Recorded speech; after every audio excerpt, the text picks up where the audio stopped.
بسم اللہ الرحمن الرحیم۔ محترم ناظرین و سامعین، السلام علیکم ورحمۃ اللہ وبرکاتہ۔ ابو جہل کی لاش کا واقعہ، ابو جہل کی موت، ابو جہل کا واقعہ۔ ابو جہل کا اصل نام عمرو ابن ہشام تھا۔ یہ قریش خاندان سے تھا۔ آپ صلی اللہ علیہ وسلم سے اس کا کوئی قریبی رشتہ نہ تھا۔ بعض لوگ اس کو آپ صلی اللہ علیہ وسلم کا چچا خیال کرتے ہیں، جو کہ غلط ہے، اس لیے کہ آپ صلی اللہ علیہ وسلم کے دادا عبد المطلب تھے اور ابو جہل عبد المطلب کا بیٹا نہ تھا، اور ابو جہل نہ ہی عبد المطلب کے خاندان سے ہے، کیونکہ حضرت عبد المطلب عبد مناف کے خاندان کے تھے اور ابو جہل مخزومی قبیلے کے خاندان سے تھا۔ ان دونوں میں کوئی خونی رشتہ نہیں ہے۔ حضرت مفتی شریف الحق امجدی رحمۃ اللہ علیہ فرماتے ہیں کہ یہ مسلمانوں کے لیے اشتعال انگیز بھی ہے کہ ابو جہل نبی کریم صلی اللہ علیہ وسلم کا چچا تھا۔ یہ بالکل غلط ہے، کیونکہ ابو جہل کا قبیلہ بنو مخزوم تھا۔ ابو جہل سرکش فسادی کافر تھا۔ نبی کریم صلی اللہ علیہ وسلم کی اسلام دشمنی اور مخالفت میں جہاں آپ صلی اللہ علیہ وسلم کی باقی لوگوں نے اور خاندان والوں نے مخالفت کی، وہیں پر آپ صلی اللہ علیہ وسلم کے خاص دشمنوں میں ایک نام ابو جہل کا بھی ہے۔ ابو جہل کی اسلام دشمنی حد درجے کی تھی۔ اس نے آپ صلی اللہ علیہ وسلم کو ستانے کی ہر طرح سے کوشش کی، اور یہ نعوذ باللہ آپ صلی اللہ علیہ وسلم کو قتل کرنے کے در پہ رہتا تھا، اور اس نے ساری زندگی نبی کریم صلی اللہ علیہ وسلم کو تکلیف اور دکھ کے علاوہ کچھ نہ دیا۔ فرعون اور نمرود کی طرح ابو جہل بھی عبرت کی موت مرا۔ حضرت عبد الرحمن بن عوف رضی اللہ تعالی عنہ سے مروی ہے کہ جب جنگ بدر کا میدان لگا ہوا تھا کہ معوذ اور معاذ رضی اللہ تعالی عنہ میرے پاس آئے اور انہوں نے مجھ سے دریافت کیا کہ چچا جان، ان لوگوں میں سے ابو جہل کون ہے؟ تو میں نے ہاتھ کا اشارہ کرتے ہوئے ان کو بتایا کہ وہ ابو جہل ہے۔ تو معاذ اور معوذ رضی اللہ تعالی عنہ نے کہا کہ چچا جان، اس ظالم اور بدبخت نے ہمارے نبی صلی اللہ علیہ وسلم کو بہت تکلیف پہنچائیں اور دکھ دیے، اس لیے ہم ابو جہل کو نہیں چھوڑیں گے۔ عبد الرحمن بن عوف رضی اللہ تعالی عنہ فرماتے ہیں کہ جیسے ہی میں نے ان کم عمر بچوں کو ابو جہل کا بتایا تو وہ بچے بجلی کی طرح کی رفتار کے ساتھ ابو جہل کی طرف بھاگے اور اس ظالم ابو جہل پر ایک زوردار ضرب لگائی۔ ان کم عمر بچوں نے ابو جہل پر جو ضرب لگائی، ابو جہل ان کی پہلی ہی ضرب کی تاب نہ لا سکا اور ابو جہل اونٹ سے نیچے گر گیا۔ جب ابو جہل اونٹ سے نیچے گرا تو ان بچوں نے ابو جہل کے پاؤں پر تلوار کا وار کر کے اس کا پاؤں ہی ٹانگ سے جدا کر دیا۔ حضرت معاذ رضی اللہ تعالی عنہ بیان کرتے ہیں کہ یہ سب کچھ ابو جہل کا بیٹا اکرمہ دیکھ رہا تھا۔ اس نے جب یہ دیکھا تو آپ رضی اللہ تعالی عنہ بیان کرتے ہیں کہ اکرمہ نے وار کر کے میرے بازو کو کاٹ دیا۔ میرا بازو کندھے سے لٹک رہا تھا، لیکن اس کے باوجود میں لٹکتے ہوئے بازو کے ساتھ بھی بڑی تیزی کے ساتھ ان بدبختوں کا مقابلہ کر رہا تھا، لیکن جب میرے لٹکتے ہوئے بازو نے مجھے بہت زیادہ تنگ کرنا شروع کیا تو میں نے بازو کو اپنے پاؤں کے نیچے رکھا اور اس بازو سے تنگ آ کر میں نے زور لگا کر بازو کو اپنے تن سے جدا کر دیا۔ حضرت معاذ رضی اللہ تعالی عنہ سے مروی ہے کہ میں نے موقع پا کر دوبارہ سے اس بدبخت ابو جہل پر پھر سے وار کیا۔ اس وار سے ابو جہل کے جسم سے ایسے خون نکلا کہ جیسے فوارہ جاری ہو گئے ہو۔ اس طرح ابو جہل موت کے گھاٹ اتر گیا۔ ابو جہل کو موت کے گھاٹ اتار کر یہ دونوں کم عمر بچے نبی کریم صلی اللہ علیہ وسلم کے پاس جا کر عرض کرنے لگے کہ یا نبی کریم صلی اللہ علیہ وسلم، ہم اس بدبخت اور ظالم ابو جہل کو قتل کر آئے ہیں، اس کو موت کے گھاٹ اتار دیا۔ طبری میں بیان کیا گیا ہے کہ ابو جہل ابھی قتل نہیں ہوا تھا، بلکہ وہ درد سے تڑپ رہا تھا، چلا رہا تھا، تڑپ تڑپ کر درد سے چلاتے ہوئے اپنی موت کا انتظار کر رہا تھا۔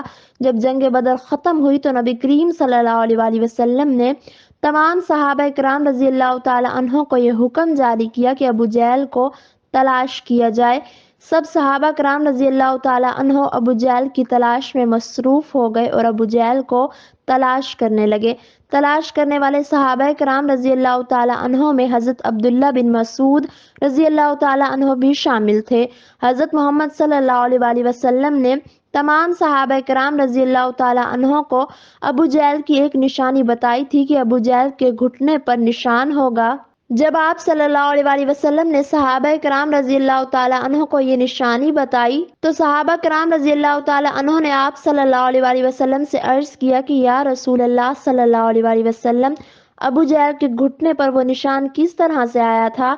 रसूल अल्लाह सल्लल्लाहु अलैहि वसल्लम ने फरमाया कि एक मर्तबा मैं और अबू जहल अब्दुल्ला बिन जदान के घर दावत में शामिल थे। उस वक़्त तुम बहुत कम उम्र थे, तो दावत के दौरान हम दोनों की किसी बात पर आपस में लड़ाई हुई तो मैंने अबू जहल को जोर से धक्का दिया। इस वजह से अबू जहल जमीन पर गिर पड़ा और इस वजह से इसके घुटने पर गहरा जख्म आ गया। वो जख्म तो ठीक हो गया लेकिन उस जख्म का निशान आज भी है यहाँ। अब इब्ने मसूद रजी अल्लाह तआला अन्हु से रिवायत है कि मैं मैदान जंग बदर में हर लाश को उल्टा उल्टा कर देख रहा था कि एक जगह पर मुझे अबू जहल जख्मी हालत में नजर आया। मैंने जब उसे देखा तो मैं उसके पास गया तो मैंने उसको देखा कि वो भी मरा नहीं था बल्कि जिंदगी की आखिरी सांसें ले रहा था और उसके जिस्म से खून के फवारे जारी थे। फिर मैंने नबी करीम सल्लल्लाहु अलैहि वसल्लम की बताई हुई निशानी को देखा तो मुझे यकीन हो गया कि यही अबू जहल है। मैंने इसकी गर्दन पर अपना पांव रखकर जोर से इसको घसीटा तो दर्द की वजह से उसकी चीखें निकलने लगी। मैंने अबू जहल से मुखातिब होकर कहा कि ए खुदा के दुश्मन, अल्लाह ताला ने तुझको जलील ख्वार करके रख दिया है। तू कहने लगा कि इसमें जिल्लत वाली क्या बात है? मैं इस आदमी से बदला लेने के लिए यहाँ आया था जिस शख्स को तुम लोगों ने कत्ल कर दिया है। उसने मुझसे दरियाफ्त किया कि बताओ उस जंग में फतह किसकी हुई? मैंने कहा कि बेशक अल्लाह के रसूल सल्लल्लाहु अलैहि वसल्लम की हुई है।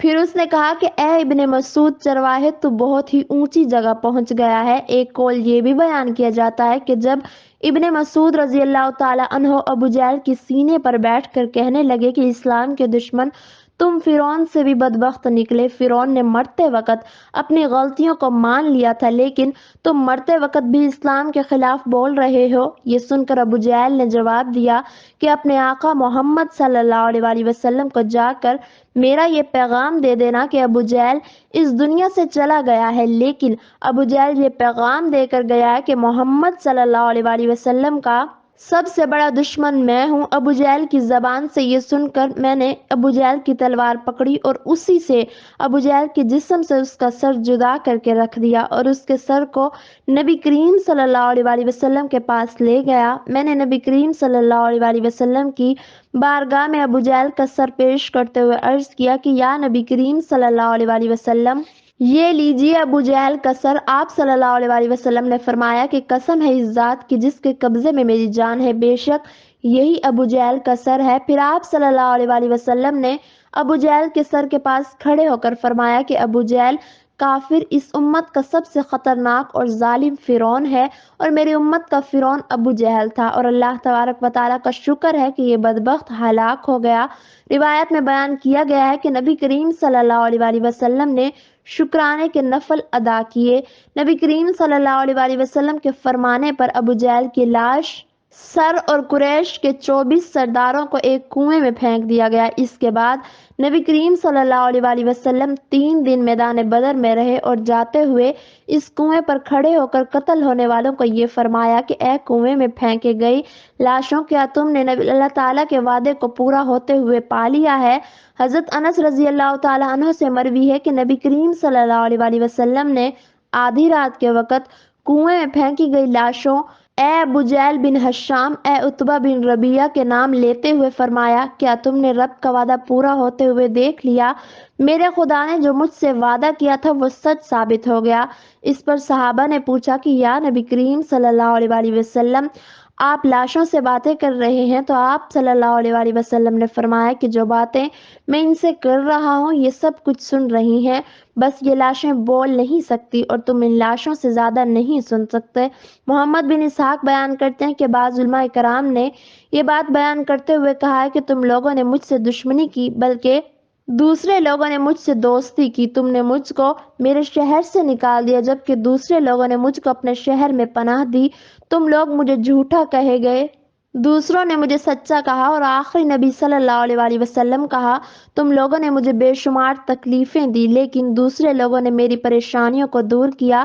اس کے بعد آپ صلی اللہ علیہ وآلہ وسلم نے فرمایا کہ میں نے اپنے رب کائنات کے وعدے کو سچا پایا۔ اللہ ہم سب کو نیک اعمال کرنے کی توفیق عطا فرمائے اور ہمارا خاتمہ ایمان پر فرمائے، آمین ثم آمین۔